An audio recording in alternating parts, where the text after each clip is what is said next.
이번 이야기는 전생을 기억한 아이 제임스 레이닝거의 이야기입니다. 아이들은 가끔 이상한 말을 합니다. 보통은 상상력이 풍부해서 그렇다고 생각합니다. 혹은 어디서 들은 이야기를 그대로 따라하는 것이라고 생각합니다. 하지만 어떤 아이들의 이야기는 단순한 상상이라고 보기 어려운 경우가 있습니다. 이 이야기는 2000년대 초 미국 루이지애나에서 시작됩니다. 제임스 레이닝거는 2살 된 평범한 아이였습니다.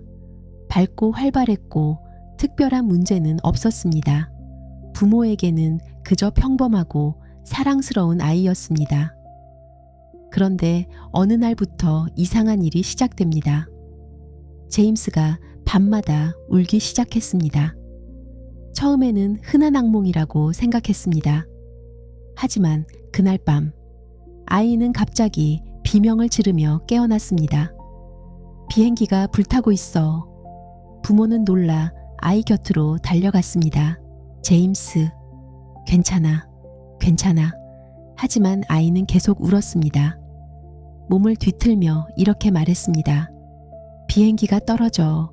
그리고 손을 허우적거리며 말했습니다. 빠져나올 수 없어. 2살짜리 아이가 이런 말을 하는 것은 이상했습니다.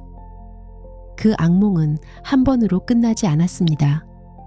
밤마다 같은 꿈이 반복되었습니다. 아이는 잠에서 깨며 같은 말을 했습니다. 비행기가 불에 탔어. 나는 빠져나오지 못했어. 어머니는 점점 걱정되기 시작했습니다. 2살 아이가 이렇게 반복적으로 같은 내용을 말하는 것은 이상했기 때문입니다. 어느 날 아버지가 제임스와 장난감 비행기를 가지고 놀고 있었습니다. 아이는 장난감 비행기를 들고 갑자기 말했습니다. 이건 코르세어야. 아버지는 잠시 멈췄습니다. 뭐라고?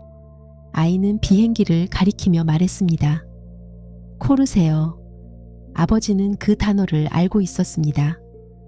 코르세어는 2차 세계대전 당시 사용된 전투기였습니다. 2살짜리 아이가 알기 어려운 단어였습니다. 아버지는 조심스럽게 물었습니다. 제임스, 코르세어가 뭐야? 아이는 망설임 없이 말했습니다. 비행기야. 며칠 뒤 아버지가 다시 물었습니다. 제임스, 비행기가 어디서 떨어졌어?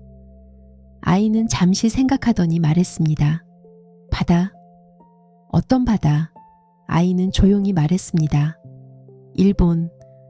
아버지는 순간 말을 잇지 못했습니다. 2살짜리 아이가 일본이라는 단어를 말하는 것이 이상했기 때문입니다. 시간이 지나면서 제임스의 이야기는 더 구체적으로 변했습니다. 어느 날 아이는 갑자기 말했습니다. 나는 배에서 날아갔어. 아버지는 물었습니다. 어떤 배? 아이는 말했습니다. 큰 배.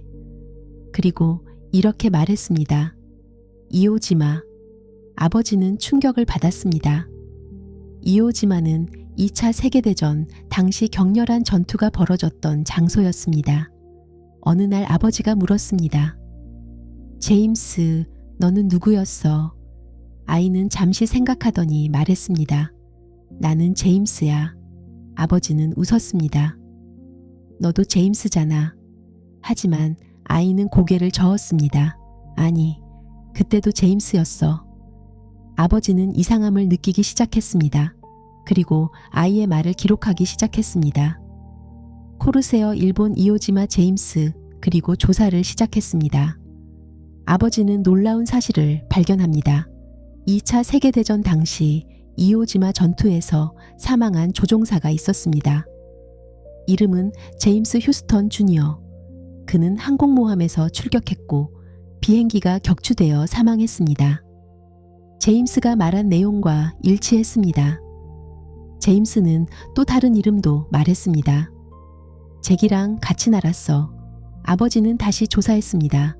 그리고 실제로 잭 라슨이라는 조종사가 있었다는 것을 발견합니다. 결국 제임스의 가족은 그 조종사의 가족을 만나게 됩니다. 그리고 제임스는 그 가족을 처음 만났음에도 자연스럽게 대화를 이어갔습니다. 마치 오래전부터 알고 있던 것처럼.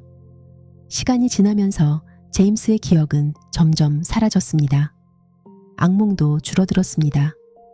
그리고 아이의 삶은 다시 평범해졌습니다. 아이들은 때때로 이상한 기억을 이야기합니다.